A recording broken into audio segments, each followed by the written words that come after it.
What happens if you start in a new survival world but you only have one block, but it's magical, and you're challenged to play for 1 hour? Here's what I would do. The first few seconds of this adventure I spent gathering my thoughts and trying to develop a game plan while trying to figure out what exactly was happening. I've watched a few one block videos before and I'm very paranoid that this block's one objective is to get me killed. I had a chest spawn and was instantly filled with fear. What is this one block's angle here? A TNT trap? My paranoia was soon laid to rest as I found seeds inside the chest. It turns out bad one blocks are capable of good things. Having collected my thoughts, I decided to repeatedly break this block and expand the island with the resources I obtained. This process can be quite tedious. I however choose to see it as a challenge. I simply need to make the most of what I am given. And if I want a pretty island, dang nabbit, I'm gonna need to work hard for it. A few minutes into the challenge, I already have livestock. Perfect. I was just thinking that this island is simply too big for one person. I'm trying my best to expand with a future in mind. I want to keep track of where exactly this one block is. With the variety of blocks I currently have on hand, I'll surely lose it quickly if I don't make a point of it. I am also moving the chest and crafting table far away. I have a feeling this one block will try to assassinate me one of these days with a creeper, and I would be completely distraught if I had my chest blown up as well. You know, it's a good thing I've got this pig here. It makes me work harder. I now have the responsibility of putting food on the table for Mr. Oink as well. Mr. Oink was watching me dig when I found gravel spawning in the generator. This is problematic as it keeps falling off the island. Thank you, gravity. Anyway, the one block told me to place a block under it. So I did what anyone desperate to put food on the table for their pet pig would do. I placed all my items in my chest, took 2 oak planks with me, yeeted myself off the island, and in the process placed a block underneath my one block. Having felt like an absolute pro after getting that right on the first try, I decided to mine up my first gravel. Nothing would taste sweeter than besting the one block so effortlessly. As if my own disappointment wasn't enough, the world decided I needed to be rained upon. I'm sorry if the lighting isn't great on your screen, please bear with me.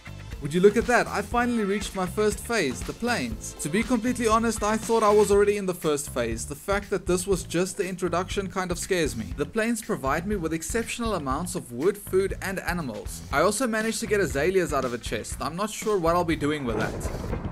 I finally decided to craft up some oak planks with the wood I've been collecting. I decided to use this wood to encircle the one block so that it would always stand out and that I wouldn't lose it. Just in time I realized that I shouldn't break the last block of grass as it might be the only one I'll ever get. So I made a bridge for it to spread further onto my island. I'll continue the construction on the one block a little bit later. I finally got another piggy friend for Mr. Oink, and at the risk of mistaking the one for the other, I'll simply also name the new one Mr. Oink. The night came about and I got scared. I decided to work even harder in hopes to distract myself from the fear I was feeling. A farm was created, and along with the construction process came a little voice in my head scolding me for only doing it now. My plan, however, was successful. I exchanged my feeling of fear with a stronger feeling of disappointment. The next few minutes I spent breaking blocks, planting a tree and expanding the island ever so slightly. It occurred to me both Mr. Oinks were getting worryingly close to the edge, and I started fearing this large space was getting to them. Through the peculiar generosity of the one block, I also received 2 Mr. Moos and a Daryl. Even though the island was expanding, I couldn't get over the idea of my animals self-unaliving to the void. I decided to spoil them with a brand new pen. It's a bit crowded, but at least they'll be warm. 28 minutes in, the animal spawning was getting out of control. I did however find peace of mind knowing that they can be easily turned into food. With 31 minutes left on the clock, I entered the second phase. Speed running it now I am. This is the underground phase, full of valuable resources for this small island, but at the cost of dangerous mob spawning. Swiftly, I organized my thoughts and island. The additional animals were exchanged for food and space. Instantly, my morale was boosted and my anxiety levels dropped from pants pooping level to just being slightly terrified. I got back to work filled with excitement to explore the new phase. The one block was now giving me cobblestone, which means I can finally upgrade my tools. It also gave me some coal. This means I can make torches and expand my island. I realized things were starting to get dangerous. It was nighttime and the one block was on the underground phase. Island security was a necessity. I built this little fence over here so that even if a mob gets me, it will be blocked off from the rest of my island. It's also an extra layer for a creeper blast to get through. I got back to mining and just about instantly found my first iron. I was so pumped for this. I crafted a furnace, smelted the iron and invested in a shield. Now I'm a bit more prepared. All of a sudden a mushroom appeared from the one block. This will be a great source of food. I'm calling him David. I broke down my fence barrier, expanded the pen, and moved David into his new home. Did a bit more mining and had a bunch of rabbits spawn. I didn't care too much for this as I'm not sure they'll provide any value to this playthrough apart from looking cute. I just let them roam free next to Daryl.